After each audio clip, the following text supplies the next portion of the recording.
যে পিতা সন্তানের লাশ শনাক্ত করতে ভয় পায় আমি তাকে ঘৃণা করি।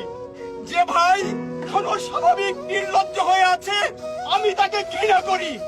যে শিক্ষক বুদ্ধিজীবী কবিও কেরানি প্রকাশ্য পথে এই হত্যার প্রতিশোধ চায় না আমি তাকে ঘৃণা করি। এই মৃত্যু পতাকা আমার দেশ না, এই জল্লাদের উল্লাস মঞ্চ আমার দেশ না, এই বিস্তীর্ণ শ্মশান আমার দেশ না, এই রক্ত স্নাত কসাইখানা আমার দেশ না।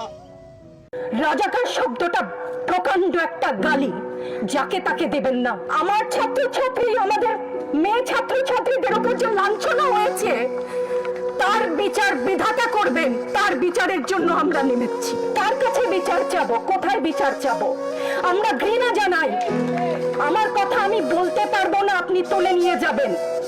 প্রতিবাদ করতে পারবো না, ভিন্ন মত প্রকাশ করতে পারবো না, আপনি আমাদেরকে রাজাকার বলে গালি দিবেন। ছাত্রছাত্রীদের উপর জুলুম বন্ধ না করলে পরিণতি ইতিহাস বলে দেয় কারোর জন্য ভালো হয় না।